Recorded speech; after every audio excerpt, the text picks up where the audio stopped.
Thank you for joining us wherever you are. This podcast episode is brought to you by the Old Ways Actual Play team. This actual play uses the 7th edition Call of Cthulhu tabletop role-playing game rules by Chaos. This actual play is performed by adults and in an adult setting. While we try very hard to stick to language for all ages, listeners should know that this podcast may include mature themes. All content, including names, places, events, companies, and etc., that may bear resemblance to entities living or dead, is strictly coincidental. My name is Michael Diamond, and for tonight's game, I will be your keeper. We would like to extend our welcome to our newest Patreon backers. 22 plus, Ali Mack, Ambermancer, Antigonus, Andreas Tarandi, Kurt Tank, Jans Malin, Romulan Rena, and the Reverend D Money. Thank you all so much for being a part of the first wave of our Patreon backers. If you'd like your own special shout out on the show, you can go to our Patreon page, patreon.com/theoldwayspodcast, and join us. I'm Lillian Lane. I am a associate of Jonah Kensington. He gave us your name in reference to talk to you about Mr. Jackson Elias. You do know Jackson passed away. We're supposed to pick up where he left off. We had all worked together on an expedition in Peru. Police baffled by monstrous murderers. Killer beast shot, but still alive. There's a farmer, George Osgood, and resident Lydia Perkins were torn to shreds in apparently unrelated murders on consecutive nights. On the third night, wheelwright Harold Short was nearly killed but managed to drive off his attacker, which he described as a grisly creature. Thank you for joining us again on another episode of the Old Ways Podcast. I am your Keeper Michael, and I would like to welcome all of our new Patreon supporters. So thank you so much for joining in, and it's great to have you here. I have assembled the cast for you for another episode of the Old Ways Podcast does Masks of Nyarlathotep. And so I will start off with introductions to my virtual right. And this is Lonnie, who's playing Lawrence Edward Oliver Forsyth. And I'm driving a car. Yes, you are. Yes. Which side of the road? No, we'll get to that. We'll get to the side of Whichever the road. side I want. I'm an American, damn it. Right. Yeah, no. there won't be any problems. At the end of the table. This is Jake. I'm playing Jack Doyle, and I'm riding shotgun. Called it. Wow, quite literally. To his right. This is James. I'll be playing Dr. Sigmund Tartenbach, and I hope I'm just not in the trunk. That's all I hope. I'm sure that they would have put you somewhere reasonable, Doctor. To the doctor's right. This is Tiffany. I play Maeve O'Shea, and they probably put me in the trunk. That's got to be one big trunk. And then last but most certainly not least. This is Alex. I'll be playing Simon Congé, and I'm probably riding in the back seat laughing at all the people in the trunk. You probably put them there. Anyway. It's entirely possible. There's no trunk in this car. No, not at all. Okay. There's no boot. So we, correct, boot. We will raise the curtain tonight on a somewhat cloudy, maybe a bit precipitous, a little bit rain here in the local London area. The investigators have rented or have acquired, legally this time, a vehicle. And they have set upon the task of driving north into the English countryside. They're heading towards Derby, specifically Derbyshire, specifically Dale. So while they may not know specifically the ins and outs of all of the wonders of the English countryside and the roads they're in, they are set to find out. So we join them amongst the rattle and prattle of this automobile as they drive north. So I will start with you, Jack.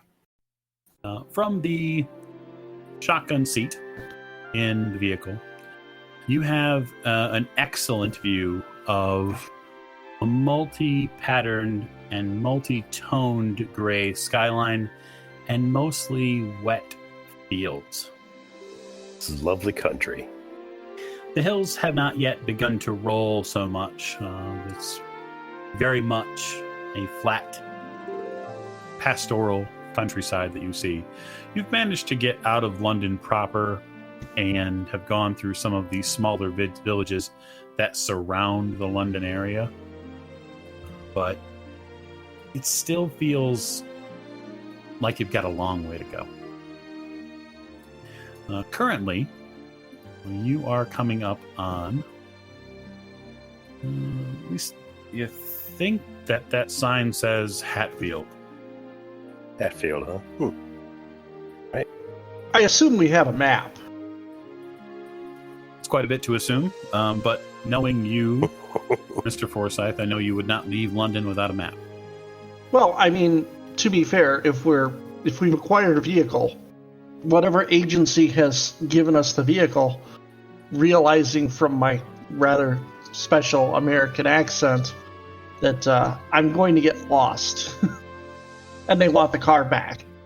I'm certain that Miss Lane, who is napping in the back of the vehicle as best she can, she would have asserted such to the rental agency, and at that point they would have given you a fair amount of paper accessories to familiarize yourself with the topography of the English countryside. Now I just have to figure out which dirt road is actually the road and which dirt road is actually just the horse track. Correct. If you're driving, then I'm going to want a navigate roll. Do you want navigate or do you want drive auto? I want navigate. Oh, okay. I want drive auto, not jet. I'm not going to force you off the road just yet. This is going to be fantastic. I'll tell you that right now. I'm spending 5 points of luck on that. Yeah, that 20 over 15, you spend 5 points of luck, you make it a success. Okay, so the morning begins rather fortuitously. You and Jack trade names on maps, and you only have to turn around a couple of times in certain places, but you seem to get, for that first, say, 3 to 4 hours, you seem to get along on the right way. That said, with the rain and these roads, you don't get very far. You had kind of an expectation of getting there probably by nightfall, but as the day wears towards the middle, you get the feeling like you won't be making anywhere near Derby by nightfall, and yet you press on. Do you think we'll be traveling in the dark? I mean, there's lamps on the car. The cows won't be out. Oh, wait, that's not a cow. Not funny. Speaking of, not cows per se, but we'd mentioned before that this car probably does not have a very big boot, if any boot at all. So you've probably managed to tuck a few items in to the car. What have you brought collectively? Guns. Lots of them. I was under the impression that we'd gotten a car with a double back seat. Yes, you do have a car with a double back seat, although there are it's full of people. Right. So I was assuming that like I'm in the rear with the gear at this point. I don't know that I would have more than my duffel. Okay. Yeah, I mean, we don't need to go through an exhaustive equipment list. I'm going to assume Miss O'Shea brought her satchel full of books and various sundry items. Assembled rifles are in the car. Right. I'm going to assume that Jack brought a few weapons in case he needs them. Sigmund has his doctor bag. I do have And since we're kind of out in the country, I kind of want to see if I can get some alone time to practice with my gun. Is that what we're calling it? We're all in the car with you. Well, I mean, not like Practice on us. just somewhere out in the middle of nowhere. I If know, we you're happen to get in the middle of nowhere, and I can fire off a few rounds, Yeah, he's going to drive by the herd. start gunning at you out the window. I mean, I'm not sure. That's why I was kind of asking about the assault rifles, or whether or not there are like bags containing rifles, or like what's going on back here. And rack in the back window. I don't know that it's a gun rack per se. No, I'm pretty sure they're just kind of like leaned against the seat.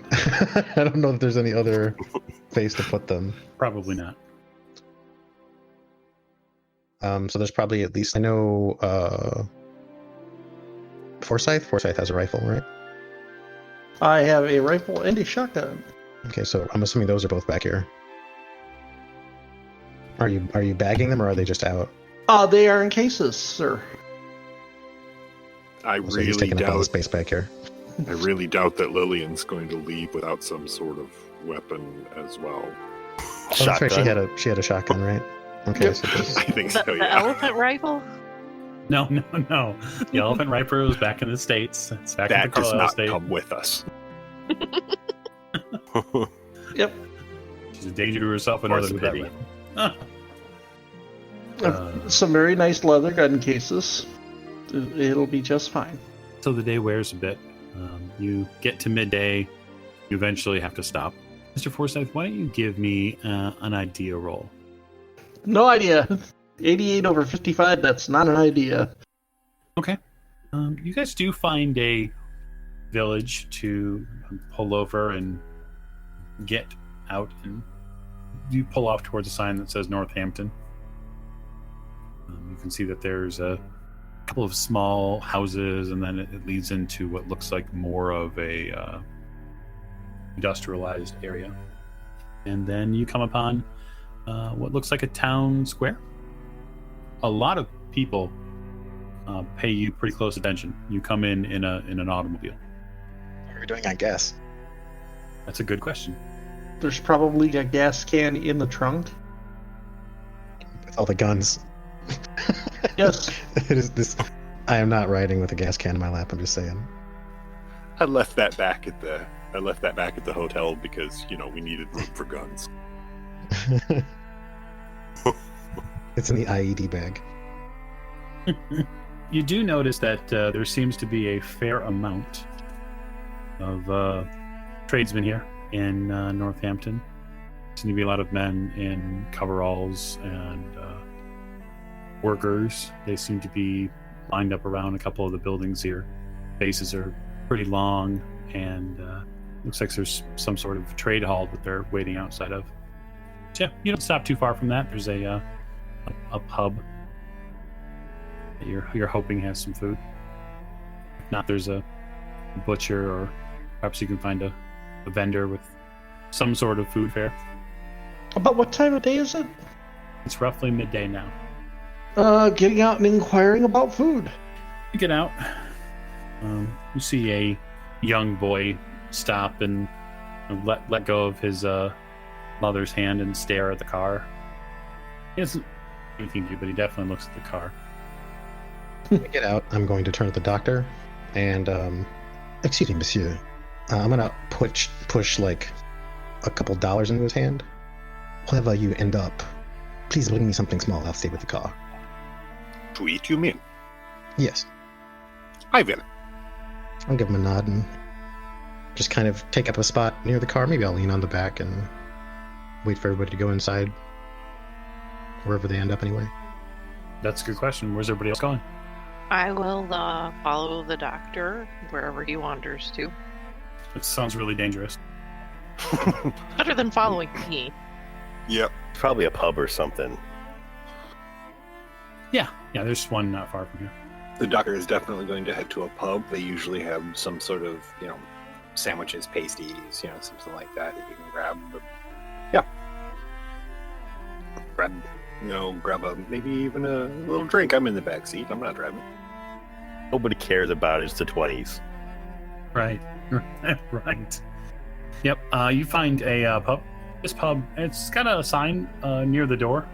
Quite the interesting picture on it. What looks like a dog, maybe a wolf's head. It looks like it's been stuck to a lance. And the pub is called the Slaughtered Lamb.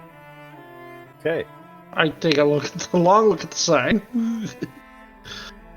It sounds like a charming place. Mm-hmm. Well, at least it don't have tentacles on it. No, there's no tentacles on the sign. There's only 9icles, not 10. Correct. Dump 'em. You head inside. See a relatively, I wouldn't say lively, but there's men in here drinking. Looks like they're having their midday, and you see a lot of the same types of folks you saw outside. You see guys in workmen's uniforms. They look a little bit more upbeat in here than the folks out near the building, but it gets a little quiet when you guys walk in. Approach the bar. The younger man at the bar wipes down the part of the bar that you're about to sit at. Kind of get you? Dankeschön, Herr. I would like 1 pint of whatever the local people drink here, and 2 sandwiches, please. Right up. He gives you a bit of a look and then turns back, and you can see him start pouring an ale. Sean, 2 sandwiches for the Kaiser up front.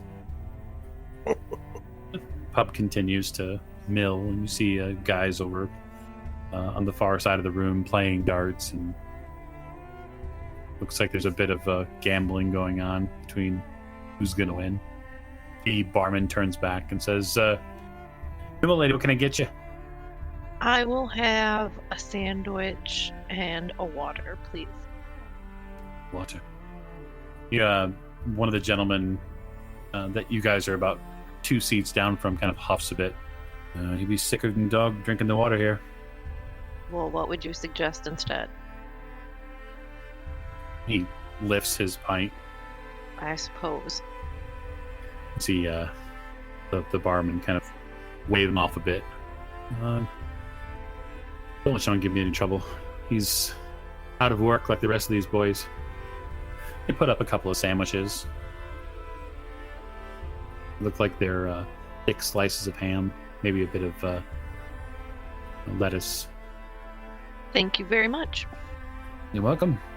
They're not from here. Where are you from? America. Oh. He makes the sign of the cross. Sorry to hear that. Well, you're in a better place now. Much more civilized. I'm the same. They serve you pretty quick, Jack. You get your associated food. Alex, you're at the car. So why don't you have Simone give me a spot hidden roll? Sure. 78 over 50. And then, Mr. Forsyth, did you stay at the car? Did you head somewhere inside the pub to get something to eat as well? I would have probably stayed back at the car, actually. Okay. All right, spot hidden for Mr. Forsyth as well, then. Hey, hard success, 15 under 48. Very nice. You are drawing the attention of several people. There's quite a long line of what appear to be tradesmen across the block who are eyeing this relatively nice automobile. While they're not making any aggressive movements per se, you can tell that they are beginning to talk back and forth and do so while they look at the car. Life, if you need some time away from driving, you can go inside and join the others. I'm sure I'll be fine. I'm fine, Mr. Granger. I'm going to inspect the car, make sure that everything is copacetic for the time being. Okay. Check the wheels, get on a knee, look under the car. Yeah, you can give me Mechanical repair. mechanical repair just to give a 38 over 60.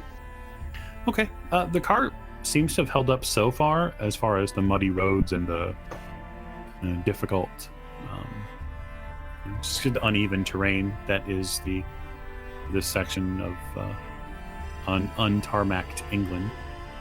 But what you do notice as you're going through the car and just checking things over, you're at about quarter of a tank of petrol, and you don't really know around here where to get more. But Just to try to figure out how much I think we're going to need to get to where we're going. you have the maps in the car. So if you take a look at those maps and make a navigate roll, you might be able to get a fair idea of what comes next. It's a fair. It's 45 over 10. You think you probably would need about at least a half a tank gas to get there. I could maybe push that with like a drive auto roll. You can't push it with another skill, but what you could do is you could explain to me if you want a push roll. Basically means I'm going to make this harder on myself. I'm going to up the stakes. Sure.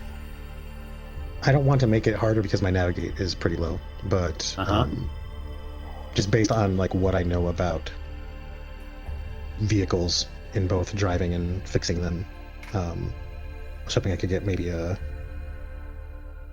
better estimate, at least how much the car is, like how fast we went through that tank, assuming it was full. Just to give myself a better guess. I guess if you give me an edu roll, I can give you a line of thinking potentially. 29 over 85. Just judging by the distance on the map and where the gas tank is, you're fairly certain that you're a third of the way there, give or take. And you have used 2/3 or more of your gas tank. And so you know that you're going to need petrol, and probably fairly soon. Let's start writing things down. And all I'm writing, I'll kind of meander over to Mr. Forsyth. Monsieur? Yes. I don't suppose that you are aware of any place to get gasoline here? I can certainly ask a local where the tractors get their gasoline from. This is a farming community. Need some extra cans if we are going to be in the countryside for long. Those of you who are in the pub have finished up. Perhaps two. Finish my pint, grab my wrapped Sammy Simon, and head back outside. With Maeve in tow, I imagine. Absolutely. You're getting kind of back into the car and getting prepared. And these... And Jack. Yeah. Simone and Mr. Forsyth seem to be looking over the maps and discussing routes, maybe. You're not sure. Miss O'Shea, why don't you give me a spot hidden roll? Oakley. 55 over 68. Those folks across the street definitely have taken notice of the car, and it feels like getting looked at back home. You know, you get the feeling like something's not right. Doctor, we need to go. I agree, this weather is terrible. No, the people. Look across the street. You look across the street? I do, with a 28 under 70. Yeah, hard sex. So there's probably a group of 3 or 4 gentlemen, and I use that term very loosely, who have now, at this point, they basically turn and they stop talking to one another because they've noticed that 2 or 3 people have now noticed them.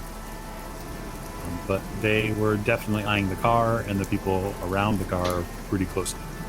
I agree with you, Miss O'Shea. We probably should move along. Jack, we should go. Right.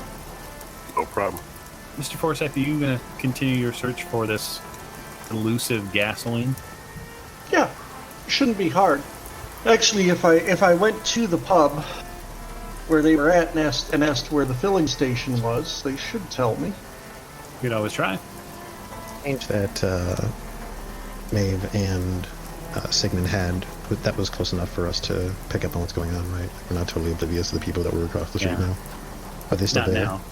Not with 2 people talking about it, not with your ears. Okay. If people are getting into the car, I'm going to continue to stay outside because, I mean, Lawrence is walking about, right, looking for gas. It looks like he's heading into the pub. Sure. Well, that's the hunt. This is his quest. So I'm going to stay basically leaning against the driver's side of the car. Put my hat a little lower so that, rain's not getting in my face. And I'm not going to, like, stare them down, but I definitely want to be facing them and making them, like, readily aware of the fact that I know they're there and I know they're looking. You see the men across the way do the same thing with their coats. They kind of turn their collars up and try to stand under awnings while they smoke and stare through the rain drops at this impressive vehicle and its massive coterie. You head into the pub. You see the man behind the bar. Bit of a blowout there, huh? What can I get you? No. Actually, my friend, I'm looking for a filling station. He kind of rubs his eyes a bit. Yeah. The one in town hasn't had petrol in a week. Folks have been going just north of town. There's a farm there.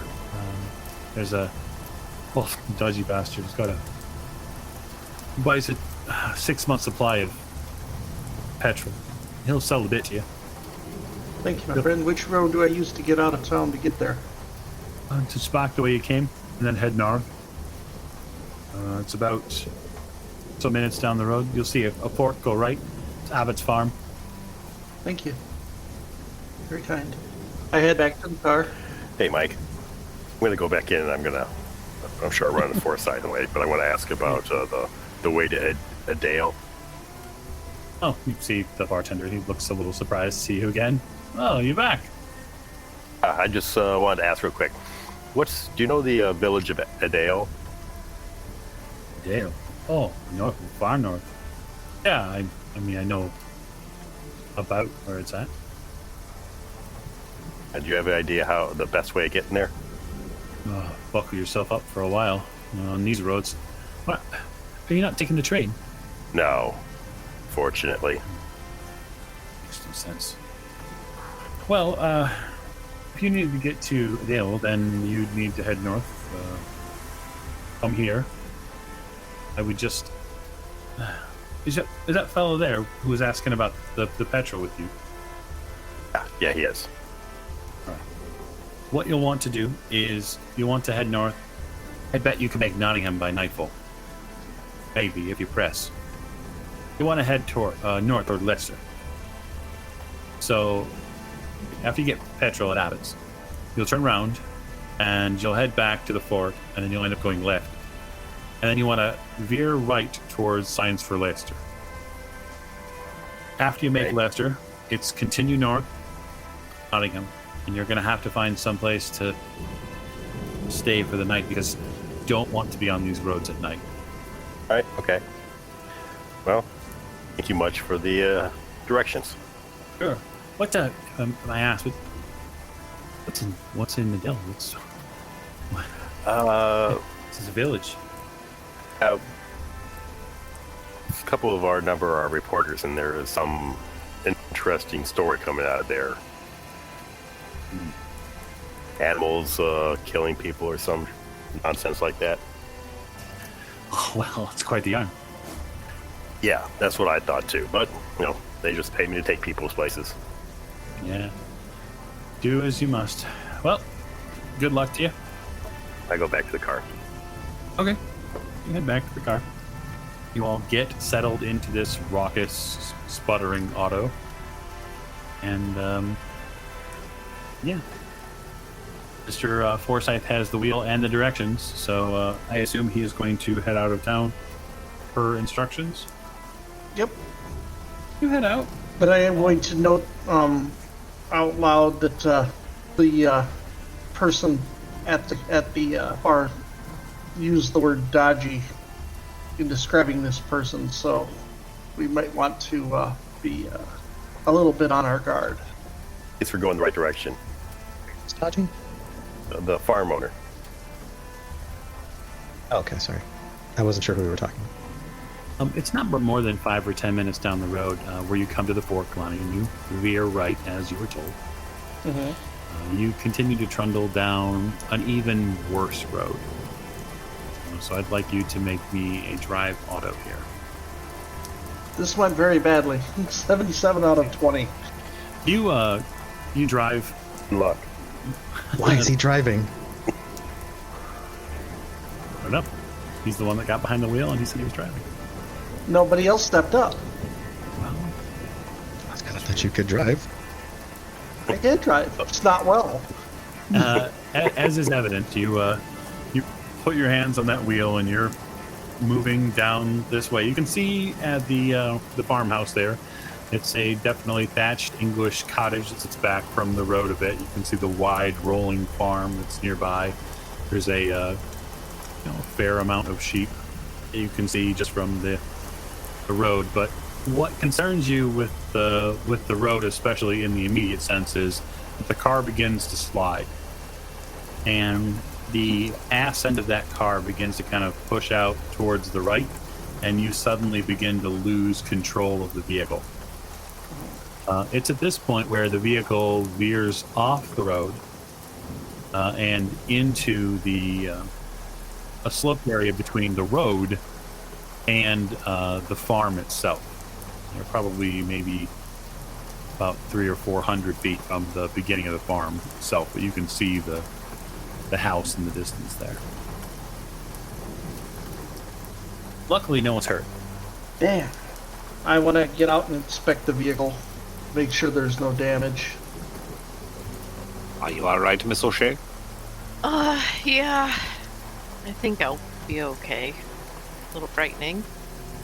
This ditch area, this slope that goes down, is a little muddy, but not as bad as the other side of the road. The other side of the road looks really treacherous. When I say road, it's more like this is the beaten dirt path that the farmer takes with the sheep on a regular basis. But yeah, just inspecting it, it's going to take an effort to get the vehicle back onto the road. Well, I guess I'll get out.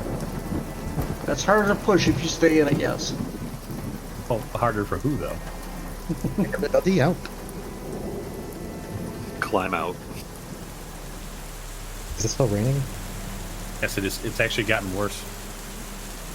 That sounds about right. It is raining, and is now raining harder than it was when you left. I will offer Dave and Lillian an umbrella to share. And I try to look for a plan of attack to get this car up. Well, okay, so I guess you tell me how you're going to go about it, and I will tell you what rolls could possibly affect it. What kind of off the road are we talking? Like, is the front end just down, like nose down somewhere? Yeah, it's more like the right front tire is stuck. It has gone into the dirt and the soft grass, and it's probably about a third or so submerged in that grass. Okay, who is the heaviest among us? That would probably be me. Okay. Monsieur Forsyth, if you could please, I'll open the rear driver's side door, or the rearist seat. Sit here, please. Okay. Wave over Jack and the doctor toward the front right side of the car, where I've kind of tried to get myself some purchase. Mm-hmm. And I make it look like I'm going to start pushing. I don't know that... Does this car drive from the rear? Yeah, all the cars of the era were rear wheel drive. Okay. Well then, scratch him in the back seat. I'll ask him to get back in the driver's seat. Hesitantly. Place the car in reverse. When you say go, go. All right, so who is going to help? Is Jack? Are Jack and Sigmund going to help him push? Because it's. I think it's a terrible idea to have Sigmund try to push, but Me too. I'm not. Okay, Sigmund can hang out under the umbrella. Yeah, Sigmund's gonna hang out and hold the umbrella for the ladies. So it's me and Jack. He has to like, of course, like academically push his glasses up while he's doing it. So they'll get the vehicle out. Monsieur. Well, so while we're up there, Monsieur Doyle, I cannot believe we let that man drive. he does all our driving. Staying alive. So why don't you give me a strength roll, Simone? 55. All right. You both dig in. You push and Forsyth, give me a drive roll. I really think that Forsyth should be pushing. You should be driving, but Well, someone should be driving. It's not me. But I'll drive. At the weight of his diving skill will keep him out of the boat. I'll spend 6 more luck. You spend 6 more luck. That's great. You spend 6 luck, and after probably a good 2 or so minutes of pushing, and the cart eventually reverses up back onto the road, and with a sputter and absolute, spurt of mud over Jack and Simone, the car is free and usable again. Bon. Just start walking around the car again. Sloughing off mud. It's kind of pointless because it's raining. Right. I'll take my jacket off. Screw it. It probably feels better, actually. Oh, yeah. And Abbott's Farm is not far. I'm going to fold my coat over my arm and stand in front of the open driver's side door, staring at Forsyth. Monsieur, if it pleases you, I'm sure that maybe you need some rest from diving. Please take a seat in the back. It's quite comfortable. You're a good man, Mr. Granger. Ce n'est pas de problème. And I'll slide in with my coat in the driver's seat and put it on the seat between myself and Jack. Tentatively, the doctor gets back into the car with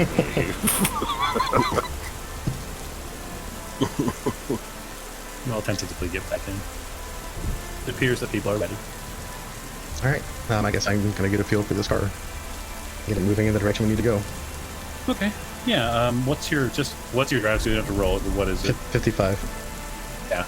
So, I won't even make you roll. It takes you maybe 30 seconds to acquaint yourself with the levers and whatnot, and you set off back down the road. The engine sputters a little bit more, but it definitely gets you where you need to go. Just read it as well as I can. And I will say soothing things to it. I'll say. So Abbott's Farm is a very traditional English farm. There's a wide open space for grazing sheep. You don't see any major crops being planted here, so it looks like he might be in the sheep business, but it really isn't until you pull into where you see this kind of enormous iron tank driveway.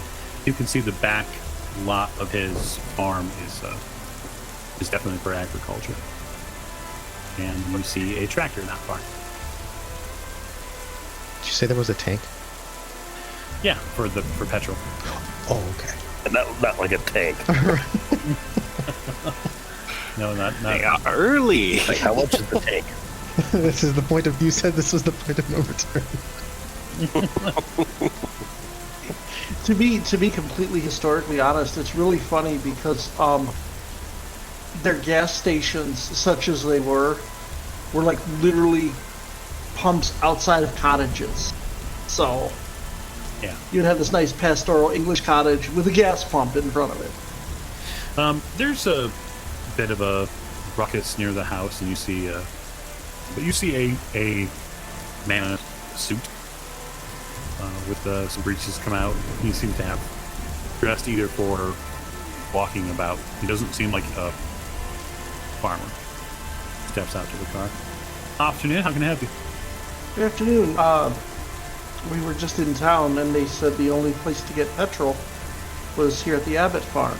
Are you Mr. Abbott? Corner of the market on and a half. How very capitalist of you. Well, if you've got all the petrol, then you get all the business. One day you Americans will get smart to that. So, it's a fancy car. He kind of looks around the car a bit. Oh. Did you find one of our English pumps? A small one. It found us. Glad to help you out with some petrol. And how much did you need? Fill the car, maybe a couple of 2-gallon cans if you have any available. Of course. Of course. I'm happy to provide you with whatever you need. He steps back over to where this big iron pump is, and you can see alongside it there are a couple of small cans as well. Why don't you pull the vehicle over here and we'll get it topped off. Thank you, sir. Get a car into position. He takes the hose out and begins filling the vehicle. So, quite a lot of you in there. How many? He kind of looks at you, Simon. Is it a family matter? A hunting trip Oh, there's good game, especially here in the north. is what we have been told. You see him look around. Boy, how far are you going? I look back to Forsyth. Dale. Sorry, did you say a Dale? Yeah. Gonna be a late night for you. Well, we'll probably up over one of the larger towns on the way. Nottingham's your best bet. So I hear. Should be lodgings. Well, you have to watch all the crazy people in Leicester. All right. Maybe give me a spot hidden roll, since you're kind of a bit off to the side. Might not be giving the abbot farmer any paying him any mind. 33 out of 68. That's a hard success for you. You look at the house itself, and the facing part of the house just rubs you the wrong way. It looks a little off. And it really isn't until you give the windows of the house a real hard look, you notice that there are faces in the windows, like looking out. Like how many? 2 or 3. Varying ages. Am I still in the car? I mean, that's completely up to you. Oh, okay. Who's next to me? Sigmund. Of course. Yeah. I'm gonna elbow him, then like look towards the windows. Ooh. Yeah, you have no idea what she's talking about. Just not a bad place. A pretty little cottage, but not bad. There is more than just him. Did you see something? Does it all look like they're kids? It looks like a fair amount of them are children. Yeah. So there's 3 faces that you see. 2 of them are children. And then there is a third one that you see on the far right end of the house. Looks probably like they're in their teens. How many kids do you think he has? Well, I mean, the current record is 19, so... He fills up both cans as well. Alright then. That's 2 pounds. While they're figuring that out, I'll take the cans and put them in the back with the rest of the stuff. You go down to reach for the cans, and the farmer puts his foot, like, on one of them. Called him. I'll give him 2 pounds. Jack, you've been to Europe before. What he's charging just an absolutely enormous amount for professional. Yeah. Oh yeah, I've no doubt. Like you're being robbed. Well, monopoly and all. Takes the money. Nice doing business with you. Yeah, I bet it is. He turns around. Remember, stay away from those folks in Leicester. When he turns around and heads back towards the house, the faces in the windows evaporate. Like they run. I suppose you get back on the road.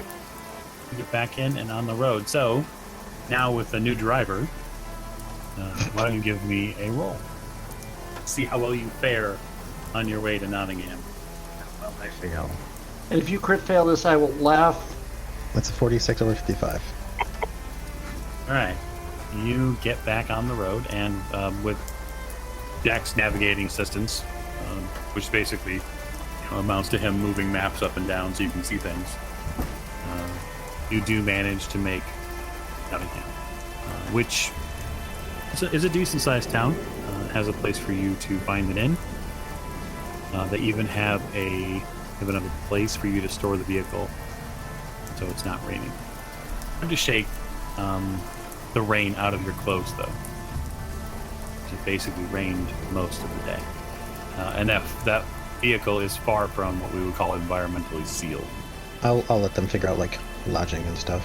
I'm just gonna basically wait for everybody to. I'll move all of the bags that need to get moved out of the car. Once we get it into whatever port it's going to, whatever lot, or once we're in there and we get all the necessities out of the car, I'm gonna open it up and take the time to do some maintenance. Like on the vehicle itself? Yeah. I'll get my. Okay.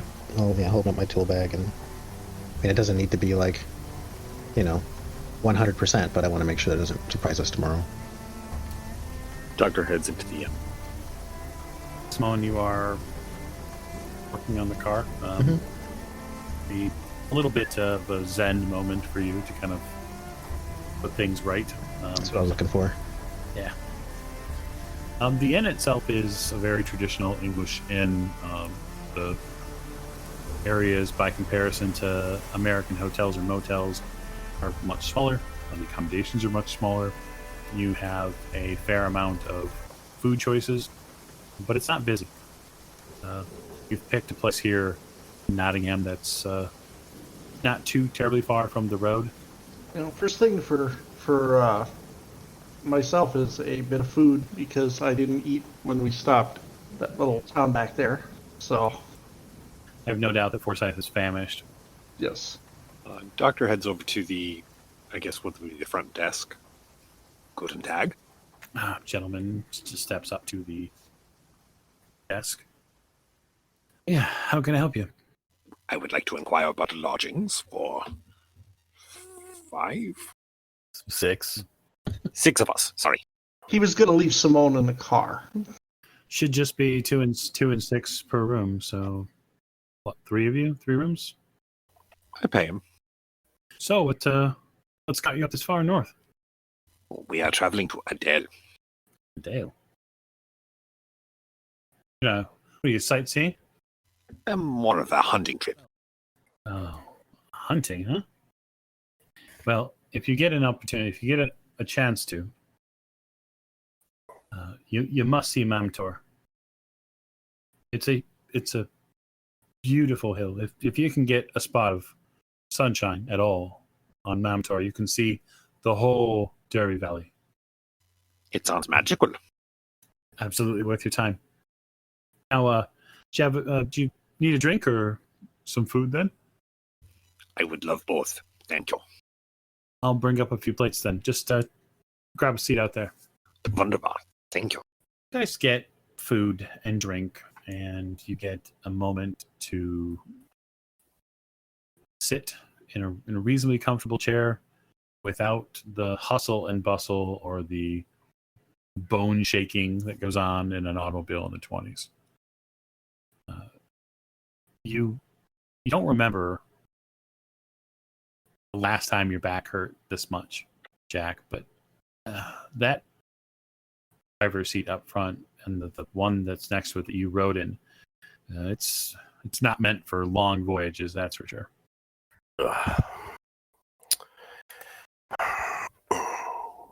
Anybody else in well, it's probably a pub around here, isn't there? Yeah, you can get drinks here at the inn. I kind of actually want to go somewhere where I can talk to some of the locals. Yeah, I mean, there's all sorts of places in the Nottingham area where you could go. Yeah, I just want to go to a local pub. You head out from the inn after getting something to eat, and you find a pub called the White Hart. Relatively tall 2-story white building. It's got a green sign, white lettering. You see that the door is a bit aged. It's like it's been in business for quite a while, but it's right down the road from where you're staying at. Perfect. Going by yourself? Well, I don't know if anyone else is interested. I guess I should ask. I'm going down to the pub. Anybody want to come along? I'm going to bed, frankly. You've had a long day. We've all had a long day, but If you allow me to eat my food real quick, Jack, I'll go with you. Sure. Some of the locals might have an idea of what we might run into out there at Dale. Okay. Lillian says that she's going to head up to bed. She's a little tired. She said she worked up quite the sweat watching you push the car out of the Gulf there. So she's... You son of a bitch. So Sigmund, Jack, you guys head out. And then that would just leave Lawrence, who's going off to bed. And then, of course, Miss O'Shea, that does leave you as well. I will probably be studying until I fall asleep. All right. I'm having a Han Solo moment. I have a bad feeling about this. But bad feelings are your speciality. They really are. Okay. So Jack and Sigmund leave, and then Simone, you finish up with the auto and then come in, and you see that it looks like for the most part, most of the group is dispersed. It appears that Maeve is still finishing up her food when you come in. I'll cut over, look at the table, pick something off of someone's plate and kind of chew on it. Orelo? I'll sit down. What do you think of these stories about this creature? Do you think there's any truth to it? Possibly. Depending. I mean, it could go either way. I mean, with the things we've seen. You've mentioned this before. Mm-hmm. Do you have any suspicions as to what this might be? Oh, the creature? No. Perhaps there is some entry in one of the many books in which you peruse. They haven't said, I mean, specifically what we might find, but Has everyone else gone off to bed? Lillian, she said she was not, or she was tired. What about Monsieur Doyle or the doctor? Oh, they went to the pub. Of course. Is it you? I can stay until you are ready to go to bed. Oh, I'm going to be heading up to read for a while, so I'll be all right. But thank you. I don't suppose you know where they went? I think it's down the street. I'm not sure which one. I'm sure that if it is close by, I should be able to find it. Okay. Maybe you head to bed. Jack and Sigmund, you find the pub again, not too far down the way. The proprietors there welcome you as they would any other fortunate souls to grace their pub and get you squared away with drink. And it isn't but maybe a few minutes later before you are joined by Mr. Granger. I clean up a little bit, just wipe off all the grody. I'm still not bothering with my coat. My top coat is a mess. Indeed it is. The time I spent working with the car, I would have cleaned my boots off and made myself at least, like a working man. Yeah. So the three of you in the pub there? Enjoying a pint of actual European ale, so it's a little more like what I'm used to. It's probably Guinness. I'm chewing a pint of Guinness. And yes, you're joined by at least a reasonably wiped down Mr. Granger. A chair, grab a stool, whatever. Oh, it's definitely stools. Do they at least have a table? Yeah. Okay. Yeah, I'll pull a stool up to the table. So I know what you are going to say. Why did we take the car?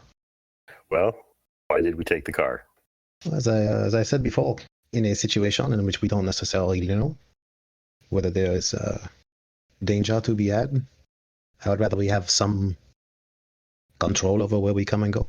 According to Miss O'Shea, we could be dealing with something that is, unusual. Doctor chuckles around his Guinness. I'm going to point to the doctor's pint. May I sample it? Slide it over. I'm going to smell this concoction. You're going to wish you hadn't. Yeah, you're not really sure. It smells like someone brewed bread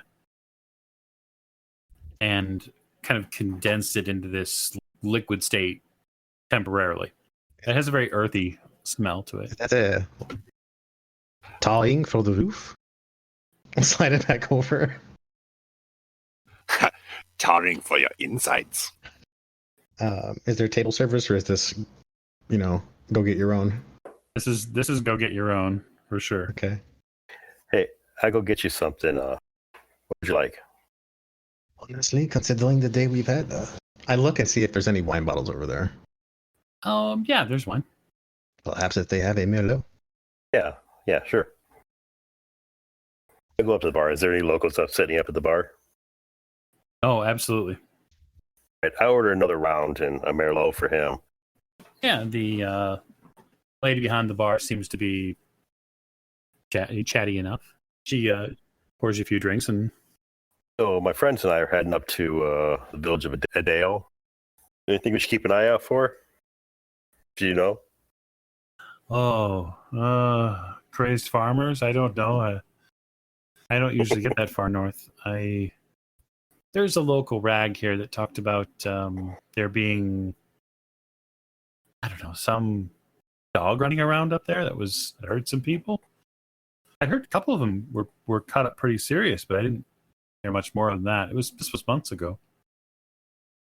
Oh, nothing since then, huh? I don't think so, but I don't usually get a hold of those papers. Yeah, right. Sure, it's nothing. Probably overactive imaginations, I'm sure. The northern countryside's boring for more than a few people. Not much out there except, farmland, sheep. The occasional fight between folks who have too much at a pub, Right. She gets you your drinks and says, you're definitely from the States, huh? Yeah, Chicago. Let me know if you need any other drinks. I'm happy to help. I'll take these back to the table. Well, they've heard of this beast around this area. Reach out and take my glass. Merci, Monsieur Doyle. So they've heard about it, but they don't know much. We'll probably have to wait till we get to the village before we find anybody that knows anything. If somebody around here knew a little bit more, we'd have a better idea of where to start, but it's fine. If there was anyone that is on our trail for whatever reason, people knowing where we are going. Yeah, anybody who's following us would have taken the train if they had any idea where we were going, because there's no way anybody is following us on the road. Especially after that windabout path we took to get here. We have seen very much of the countryside. Yeah. You all finish up your drinks and head back to the inn for the night. Seems the rain has trailed off a bit since you've been inside, but the moist and cool, turning to cold air gets through your coats, wraps its way around your neck, chills your spine a bit as you hustle back into the inn. The proprietor greets you with a knowing smile and wishes you a good night's rest. And that is where we'll close this session down at. So I want to thank you all for joining us for another episode, and I hope to see you all next week. Okay? And again, for those of you who have chosen to back us on Patreon, I appreciate that. We can't thank you enough.